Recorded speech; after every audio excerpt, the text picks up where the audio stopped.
Hello दोस्तों, आपका स्वागत है आपके अपने ही चैनल में जिसका नाम है स्कॉलर एलाइट। दोस्तों, इस सीरीज में हम यहाँ पर देखने जा रहे हैं बड़वानी जिला।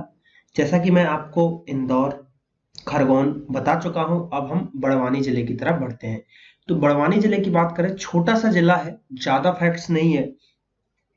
यहाँ पर 6 से 7 फैक्ट मिलेंगे जो कि एग्जाम की दृष्टि से मोस्ट आईएमपी है। वो फैक्ट हम यहाँ पे क्लियर करेंगे और उसको याद करेंगे कि जो एग्जाम में आएंगे तो कैसे हम उसको आंसर दे सकते हैं। तो चलिए शुरू करते हैं।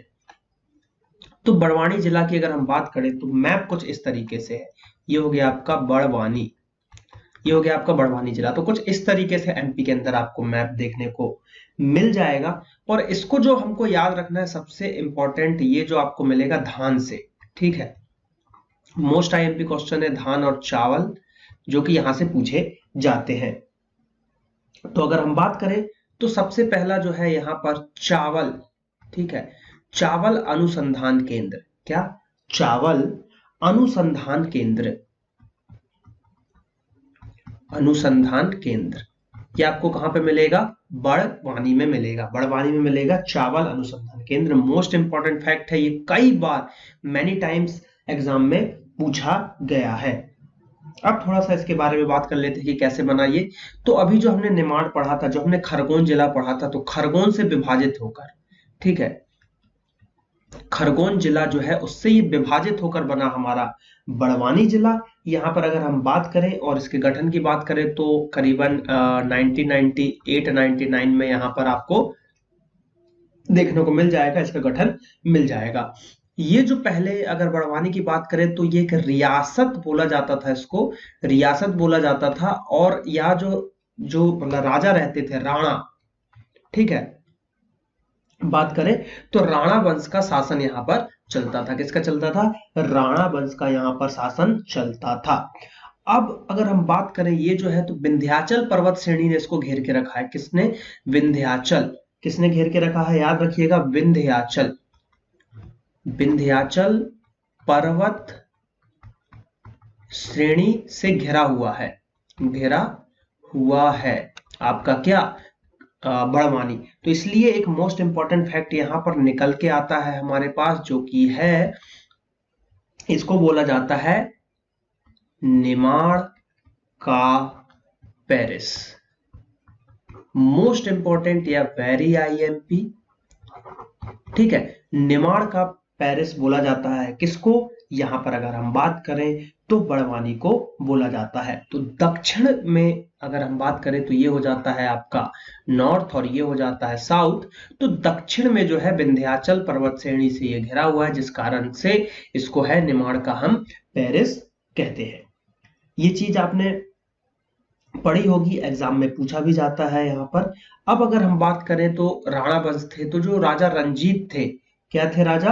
अगर हम बात करें रणजीत थे, उनका जो बेटा था, उनके दिवंगत बेटे की याद में जो है बड़वानी का एक विलास पैलेस बनाया गया था। तो एक क्वेश्चन यहां से ये उठता है कि विलास पैलेस, विलास पैलेस, तो विलास पैलेस जो है किसने बनवाया या किसकी याद में बनाया गया? तो रणजीत, जो यहाँ पर अगर हम बात करें रणजीत सिंह, उनके दिवंगत जो बेटे थे उनकी याद में ये बनाया गया। तो ये कुछ चीजें हमने देखा, और भी इसके हम फैक्ट देखने वाले हैं यहाँ पे। तो नेक्स्ट साइड पे चलते हैं तो कौन कौन से फैक्ट है और मैं आपको दिखाता हूं। जैसे कि और हम फैक्ट की बात करें, जब पहले सबसे पहला क्या था?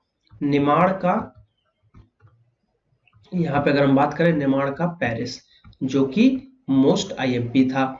उसके बाद बात करें तो धान अनुसंधान केंद्र या फिर चावल, चावल अनुसंधान केंद्र, ये भी आपको देखने को यहाँ पे मिल जाएगा। तीसरे पॉइंट की अगर हम यहाँ पर बात करें, जो कि इंपॉर्टेंट था और क्वेश्चन एग्जाम में पूछा जाता है कि ये किससे बना? तो खरगोन से विभाजित होकर। किससे? खरगोन से विभाजित होकर, विभाजित होकर।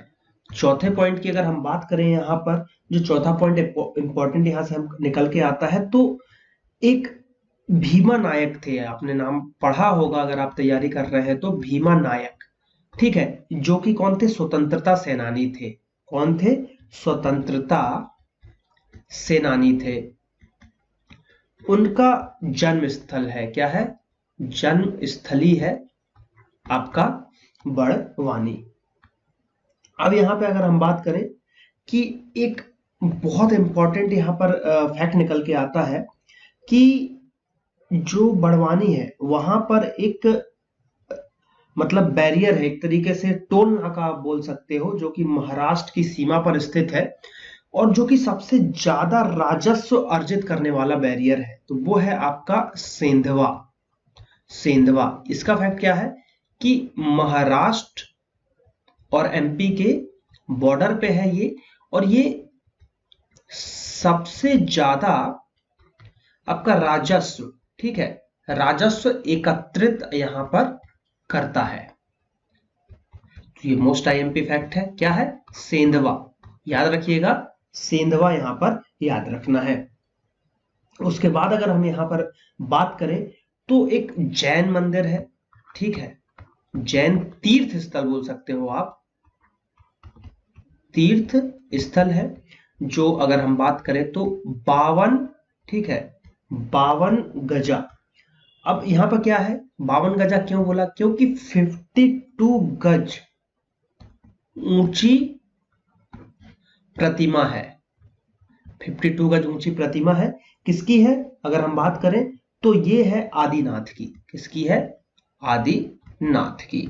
तो ये भी एक इंपॉर्टेंट फैक्ट है जैन तीर्थ। देखिए एमपी में अभी तक हमने जितने जिले पढ़े हर जगह कोई ना कोई हमने जैन मंदिर के बारे में डिस्कशन किया है। जैसे कि अगर हम बात करें यहाँ पर हमने लास्ट सेशन में जो हमने देखा था पावागिरी देखा था, जो कि खरगोन के अंतर्गत आपको देखने को मिल रहा था। तो ये सब चीजें हमने यहाँ पर देखी हैं, हर तरीके से पढ़ा है कि पावागिरी भी है। तो जैन से जो रिलेटेड है, जैन धर्म से जो रिलेटेड है, वो चीजें भी हम यहाँ पर देखते हैं। हमने इंदौर में भी देखा था कि महावीर स्वामी आदिनाथ के मंदिर आपको तीर्थ स्थल देखने को मिल जाएंगे। तो ये सभी चीजें इंपॉर्टेंट फैक्ट है, सभी चीजें रिलेट है एक दूसरे से, तो इसलिए आपको याद रखना है। और एक छोटा सा फैक्ट है, बीजासन माता, तो देखिए सभी जगह आपको मिल जाएंगी, माता का स्वरूप है, तो बीजासन माता मंदिर भी आपको देखने को मिल जाएगा बड़वानी के अंदर में, जो कि थोड़ा सा फेमस है। एक किला है बोड़गढ़। क्या है? बोड़गढ़, बोड़गढ़ का किला। बोड़गढ़ का किला भी फेमस है, जो कि आपको बड़वानी में मिलेगा, और इसको जो है अब हम भंवरगढ़ के नाम से भी जानते हैं। किससे? भंवरगढ़ के नाम से भी हम इसको जानते हैं। तो ये चीजें यहाँ पर जो है पूछ ली जाती है कि बोड़गढ़ का पुराना नाम या नया नाम क्या था, इस तरीके से आपको 22 वर्षा क्वेश्चन यहाँ पर पूछ लिए जाएंगे। तो बड़वानी में ज्यादा चीजें इंपॉर्टेंट नहीं है, सबसे ज्यादा इंपॉर्टेंट जो मैंने बताया नेवाड़ का जो है पेरिस, और यहाँ पर धान चावल का अनुसंधान केंद्र, ये क्वेश्चन यहाँ पर जो है मोस्टली पूछे जाते हैं। और 52 गजा जैन तीर्थ स्थल के बारे में भी आपसे यहाँ पर पूछा जा सकता है। तो ये जो फैक्ट थे बड़वानी जिले के थे। ज्यादा फैक्ट है नहीं बड़वानी जिले में कुछ बताने के लिए हमारे पास, तो जो इंपॉर्टेंट थे 8 से 10 पॉइंट वो मैंने आपको यहाँ पे बता दीजिए। आपको क्या करना है, वीडियोस को देखना है, अपने नोट्स बनाना है और याद करना है और प्रैक्टिस सेट्स लगाने हैं। तो आई होप कि वीडियो अच्छा लगा होगा। चलिए मिलते हैं अगले वीडियो में। Thank you. जय हिंद, जय भारत।